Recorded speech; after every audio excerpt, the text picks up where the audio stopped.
نحمدہ ونصلی علی رسولہ الکریم اما بعد۔ ترجمے والے قرآن پاک کا صفحہ نمبر 1054، 29واں پارہ، سورہ ملک، پہلا رکوع، آیت نمبر 7 تا 14۔ اعوذ باللہ من الشیطان الرجیم، بسم اللہ الرحمن الرحیم۔ اذا القوا فيها سمعوا لها شهيقا وهي تفور تكاد تميز من الغيظ كلما ألقي فيها فوج سألهم خزنتها ألم يأتكم نذير قالوا بلى قد جاءنا نذير فكذبنا وقلنا ما نزل الله من شيء إن أنتم إلا في ضلال كبير وقالوا لو كنا نسمع أو نعقل ما كنا في أصحاب السعير فاعترفوا بذنبهم فسحقا لأصحاب السعير إن الذين يخشون ربهم بالغيب لهم مغفرة وأجر كبير وأسروا قولكم أو اجهروا به إنه عليم بذات الصدور ألا يعلم من خلق وهو اللطيف الخبير۔ صدق اللہ العظیم۔ گزشتہ آیات میں اللہ تعالیٰ کی قدرتوں کا تذکرہ تھا کہ اللہ تعالیٰ نے آسمان بنائے اور اللہ تعالیٰ نے آسمان کو ستاروں سے مزین کیا، پھر ستاروں کے 2 فائدے بتائے، پھر یہ کہا کہ یہ سب اللہ تعالیٰ کی قدرتیں بیان کرنے کا مقصد کیا ہے کہ لوگ ایمان لائیں، اور جو ایمان نہیں لاتے پھر ان کے لیے دوزخ ہے۔ تو دوزخ کا تذکرہ آ گیا، تو اب دوزخ کے کچھ احوال آ رہے ہیں کہ جب کافروں کا کوئی گروہ دوزخ میں ڈالا جائے گا تو دوزخ ان پر سخت غضبناک ہوگی، اور وہ اس کی جو ڈانٹ ڈپٹ اور چنگھاڑ ہوگی، دھاڑ ہوگی، وہ کفار سنیں گے، اور وہ ایسے جوش مار رہی ہوگی جیسے لگے گا کہ بس ابھی یہ پھٹ پڑے گی غصے سے، اس طرح۔ اور جیسے وہ دوزخ میں جائیں گے تو پھر دوزخ کے فرشتے بھی ان سے سوال کریں گے، وہ کہیں گے تمہارے پاس کوئی پیغمبر نہیں آیا تھا، کوئی ڈر سنانے والا نہیں آیا تھا، خدا کا پیغام نہیں پہنچا تھا تمہارے پاس جو یہاں آپ پہنچے ہو؟ تو وہ کہیں گے آئے تھے، اور لیکن ہم نے ان نبیوں کو جھٹلایا، ہم نے اللہ کی وحی کو جھٹلایا، تو ہمیں آج یہ برا دن دیکھنا پڑا۔ کاش کہ ہم ان کی بات سنتے اور سمجھتے تو ہمیں یہ برا دن نہ دیکھنا پڑتا۔ تو اللہ تعالیٰ فرما رہے ہیں قرآن پاک میں دوسری جگہ آیا ہے کہ بہت سے مجرم ایسے ہوں گے جو میدان محشر میں ڈھیٹ بن جائیں گے، سخت ڈھیٹ، اور سیدھا انکار کر دیں گے اور کہیں گے واللہ ربنا ما کننا مشرکین، اللہ کی قسم ہم مشرک نہیں تھے، حالانکہ وہ مشرک ہوں گے، ایسے ڈھیٹ بن کے وہاں جھوٹ بول رہے ہوں گے، کیونکہ وہ سمجھیں گے کہ بس اس طرح شاید ہماری جان بخشی ہو جائے، اور تو کوئی راستہ نہیں۔ تو لیکن جب آئیں گے ادھر دوزخ میں تو فرشتوں کے سامنے اس بات کا اقرار کریں گے، تو اللہ فرمائیں گے دیکھو وہاں انکار کر رہے تھے اپنے جرم کا، اور یہاں اقرار کر لیا کہ ہم نے نبیوں کو بھی جھٹلایا، ہم نے توحید کو بھی جھٹلایا، ہم نے وحی کو بھی جھٹلایا۔ لعنت ہو ان دوزخ والوں پر۔ اور قرآن پاک کا یہ اسلوب ہے کہ دوزخ والوں کا تذکرہ کر کے پھر وہ جنت والوں کا تذکرہ بھی کرتا ہے۔ تو فرمایا کہ ہاں جو لوگ اپنے رب کے دیدار کے بغیر، رب کو دیکھے بغیر، رب کی زیارت کیے بغیر ایمان لاتے ہیں رسولوں کے بتلانے سے، وحی پر ایمان لاتے ہیں، رسولوں پر ایمان لاتے ہیں، اللہ کا خوف خشیت دل میں رکھتے ہیں، تو ان کے لیے مغفرت ہے اور ان کے لیے بڑا اجر ہے، بڑا، جس کو اللہ بڑا فرما رہے ہیں۔ اور پھر ان سے کہا کہ بھئی اگر تم یہ سوچو کہ بھئی ہم نے تو دوزخ کے فرشتوں سے جو بات کی تھی وہ آہستہ آہستہ کی تھی، تو اللہ تعالیٰ کو کیسے پتہ چلا؟ تو فرمایا کہ بھئی جس نے پیدا کیا ہے اسے نہیں پتہ چلے گا، یہ بھی کوئی بات ہے؟ وہ خالق ہے تمہارا، وہ مالک ہے، وہ رب ہے، تو حاضر ناظر ہے، مختار کل ہے، ہر چیز اس کے علم میں ہے، عالم الغیب ہے، تو تم آہستہ بات کرو یا زور سے کرو، وہ تو سینوں کے باتوں تک کو جانتا ہے اور بڑا باریک بین ہے، بڑا باخبر ہے۔ نبی پاک صلی اللہ علیہ وسلم کی ہجرت سے پہلے کا ایک واقعہ ہے کہ کفار ایک جگہ جمع ہوئے، ایک نے نبی پاک صلی اللہ علیہ وسلم کی شان میں کوئی نازیبہ بات کہی، دوسرے نے کہا آہستہ بولو محمد کا خدا سن لے گا، کیونکہ بہت دفعہ ایسے ہوا کسی نے بے ادبی کی اور اللہ نے اس کو اپنی پکڑ میں لے لیا، کسی نے کچھ کہا، حضور نے بد دعا کی، اللہ نے اس کے اوپر کوئی عذاب مسلط کر دیا، تو دوسرا کہنے لگا کہ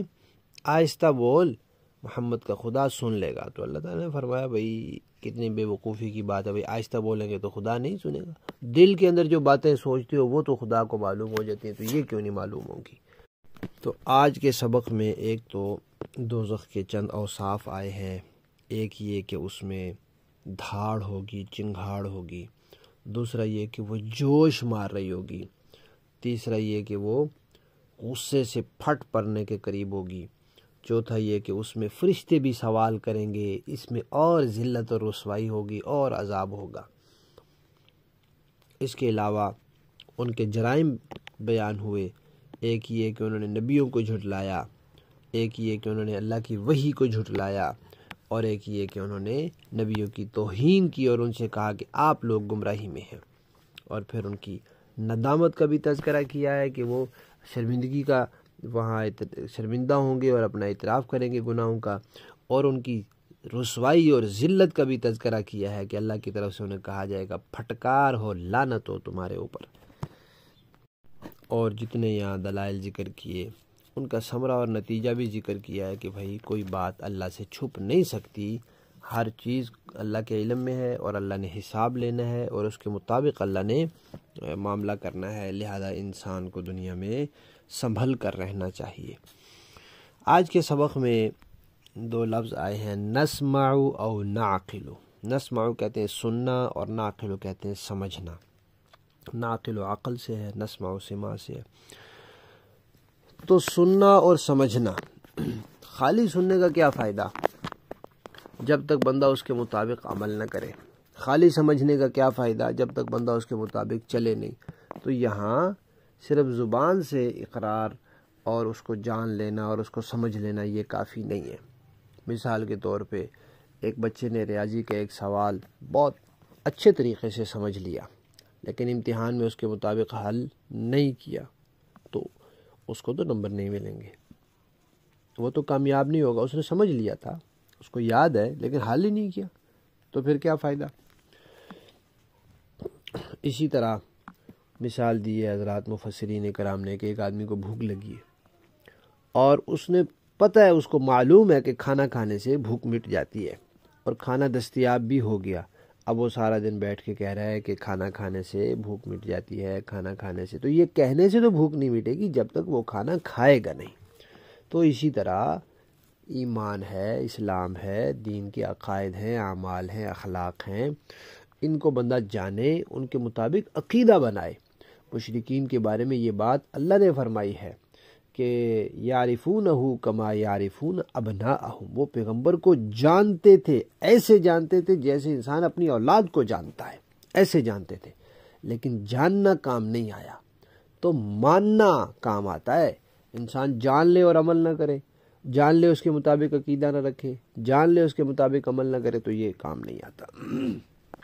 دوسری بات کہ یہ جو نسمع ہے سننا، تو خالی سن کے عمل کرنا یہ تب ہوتا ہے جب انسان کو دوسرے پر اعتماد ہو کہ یہ مجھے بات جو بتا رہا ہے وہ صحیح ہے، وہ درست ہے، وہ تحقیق کے مطابق ہے، وہ دلائل کے مطابق ہے، تو پھر وہ فائدہ ہوتا ہے۔ اسی طرح ناقل کا مطلب تو خود سمجھ لینا، کہ خود اس کو اتنی صلاحیت ہو کہ وہ اس کو تحقیق کر لے، وہ دلائل پر پرکھ لے، وہ جانچ لے۔ تو دنیا میں ہر کام کے لیے یہی دو ذریعے ہوتے ہیں، کچھ فن والے اور تحقیق والے ہوتے ہیں، باقی ان کی بات سن کر ان پر اعتماد کر کے عمل کرنے والے ہوتے ہیں۔ ساری دنیا کے لوگ ڈاکٹر نہیں ہوتے، کچھ ڈاکٹر ہوتے ہیں وہ تحقیق سے بتاتے ہیں بیماری اور اس کی علاج کے لیے دوا، اور باقی لوگ ڈاکٹر پر بھروسہ کرتے ہیں، اعتماد کرتے ہیں۔ تو دنیا کے سارے شعبوں میں اسی طرح ہوتا ہے۔ تو اسی طرح دین بھی ہے، دین کوئی لاوارث چیز نہیں ہے، دین کوئی گری پڑی چیز نہیں ہے، دین کوئی بے وقعت چیز نہیں ہے کہ بھئی جس کا دل کرے وہ جو مرضی اس میں اپنی رائے قائم کر لے اور اس کے لیے کوئی ضابطہ نہ ہو، اس کے لیے کوئی شرائط نہ ہو۔ ایسا نہیں ہے، دین کوئی اتنی گری پڑی چیز نہیں ہے، دین عالی شان چیز ہے، تو اس کے لیے عالی شان استعداد اور صلاحیت کی ضرورت ہے۔ تو جو لوگ وہ استعداد حاصل کریں، وہ صلاحیت حاصل کریں مستند طریقے سے، باقاعدہ مستند طریقے سے، کوئی بندہ صرف ڈاکٹر کے پاس بیٹھے رہنے سے، آنے جانے سے ڈاکٹر نہیں بن جاتا، مستند ڈاکٹر جو ہے وہ حکومت کے ہاں معتبر ہوتا ہے۔ تو مستند طریقے سے دین سیکھے اور پھر اس کے مسائل کو سمجھنے کی صلاحیت ہو تو وہ سمجھے خود، اور باقی ساری دنیا کیا کرے گی؟ وہ سنیں گے اور عمل کریں گے۔ اسی لیے قرآن پاک نے فرمایا کہ بھئی فَاسْأَلُوا أَهْلَ الذِّكْرِ إِن كُنتُمْ لَا تَعْلَمُونَ، تم نہیں جانتے تو پھر پوچھو۔ کس سے پوچھو؟ جس کو اللہ نے تحقیق کی صلاحیت دی ہے۔ تو اس صلاحیت کے کئی درجے ہوتے ہیں۔ تو نبی پاک صلی اللہ علیہ وسلم کے زمانے میں صحابہ کرام جو دوسرے علاقوں میں ہوتے تھے وہ بھی اسی طرح کرتے تھے۔ کوئی مسئلہ سامنے آیا، اب وہ قرآن و سنت میں نہیں ہے، تو وہ جو ان میں بڑے درجے کے ہوتے تھے صلاحیت والے، وہ اس میں اجتہاد کرتے تھے، اور قرآن و سنت کو سامنے رکھ کر دیکھتے تھے کہ اس بارے میں شریعت کا کیا حکم ہو سکتا ہے، اور باقی لوگ ان کی بات سن کر اعتماد کر کے تقلید کرتے تھے۔ تو جس علاقے میں جو صحابی حضور نے بھیجا ہوتا تھا وہ اجتہاد کرتے تھے اور باقی لوگ ان کی تقلید کرتے تھے۔ بعد میں پھر اللہ نے ایسے لوگ پیدا کر دیے کہ قیامت تک کی انسانیت کے لیے یہ ایک ضرورت ہے۔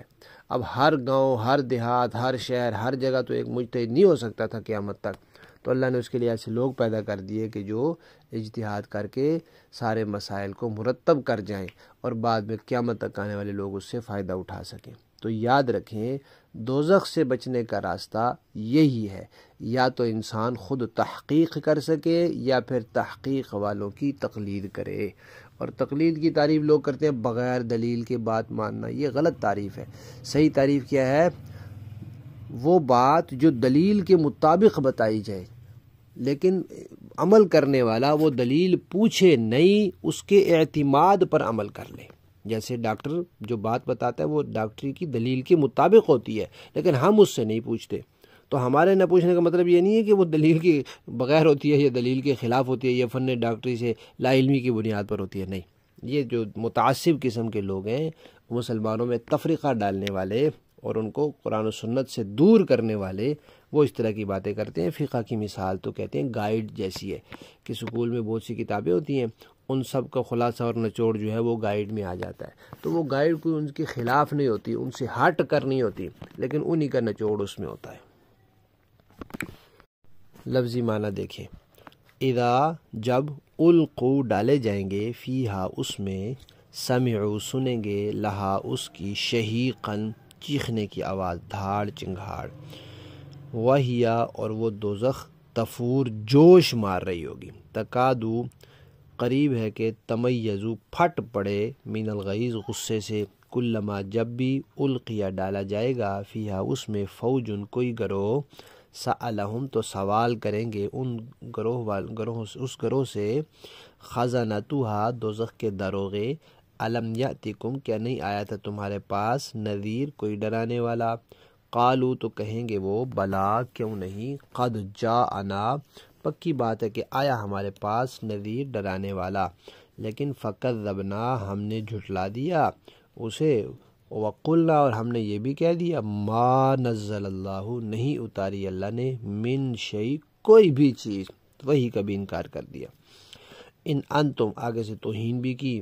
کہ نہیں ہو تم، الا فی ضلال کبیر مگر بڑی غلطی میں پڑے ہوئے ہو، وقالو اور وہ کہیں گے، لو کننا کاش کہ ہم، نسمع سنتے، تقلید کر لیتے، او ناقل یا خود عقل مند ہوتے، دین کا علم ہوتا، سمجھ ہوتی، ما کننا تو نہ ہوتے ہم، فی اصحاب السعیر دوزخ والوں میں، فاعترفوا پس انہوں نے اعتراف کر لیا بذنبہم اپنے گناہوں کا، فسحقا لعنت ہو لاصحاب السعیر دوزخیوں کے لیے۔ ان الذین بے شک جو لوگ یخشون ڈرتے ہیں ربہم اپنے پروردگار سے بالغیب بن دیکھے، لہم ان کے لیے مغفرۃ بخشش ہے، واجر کبیر بڑا اجر ہے، واسروا اور تم چھپاؤ قولکم اپنی بات کو، او اجہروا یا زور سے کہو بھی اس بات کو، انہ بے شک اللہ علیم جاننے والا ہے بذات صدور سینوں کی باتوں کو بھی۔ الا یعلم کیا نہیں جانے گا، من وہ خلقہ جس نے پیدا کیا، وہوا وہ تو اللطیف باریک بین ہے، الخبیر خبر رکھنے والا ہے۔ با محاورہ دیکھیں جی۔ اذا القوا فيها سمعوا لها شهيقا وهي تفور جب وہ اس میں ڈالے جائیں گے تو اس کے دھاڑنے کی آواز سنیں گے اور وہ جوش مارتی ہوگی، تکاد تمیز من الغیظ ایسا لگے گا جیسے وہ غصے سے پھٹ پڑے گی۔ کلما القی فیہا فوج سألہم خزنتها الم یأتکم نذیر جب بھی اس میں کافروں کا کوئی گروہ پھینکا جائے گا تو اس کے محافظ ان سے پوچھیں گے کہ کیا تمہارے پاس کوئی خبردار کرنے والا نہیں آیا تھا؟ قالوا بلى قد جاءنا نذير فكذبنا وقلنا ما نزل الله من شيء إن أنتم إلا في ضلال كبير وہ کہیں گے کہ ہاں بے شک ہمارے پاس خبردار کرنے والا آیا تھا مگر ہم نے اسے جھٹلا دیا اور کہا کہ اللہ نے کچھ نازل نہیں کیا، تمہاری حقیقت اس کے سوا کچھ نہیں کہ تم بڑی بھاری گمراہی میں پڑے ہوئے ہو۔ وقالوا لو كنا نسمع أو نعقل ما كنا في أصحاب السعير اور وہ کہیں گے کہ اگر ہم سن لیا کرتے اور سمجھ سے کام لیا کرتے تو آج دوزخ والوں میں شامل نہ ہوتے۔ فاعترفوا بذنبهم فسحقا لأصحاب السعیر اس طرح وہ اپنے گناہ کا خود اعتراف کر لیں گے، غرض پھٹکار ہے دوزخ والوں پر۔ ان الذين يخشون ربهم بالغيب لهم مغفرة واجر كبير اس کے برخلاف جو لوگ بن دیکھے اپنے پروردگار سے ڈرتے ہیں ان کے لیے بے شک مغفرت اور بڑا اجر ہے۔ وَأَسِرُّوا قَوْلَكُمْ أَوْ اجْهَرُوا بِهِ إِنَّهُ عَلِيمٌ بِذَاتِ الصُّدُورِ اور تم اپنی بات چھپا کر کرو یا زور سے کرو، سب اس کے علم میں ہے کیونکہ وہ دلوں تک کی باتوں کا پورا علم رکھنے والا ہے۔ الا یعلم من خلق وهو اللطیف الخبیر بھلا جس نے پیدا کیا وہی نہیں جانے گا جبکہ وہ بہت باریک بین اور مکمل طور پر باخبر ہے۔ صدق اللہ۔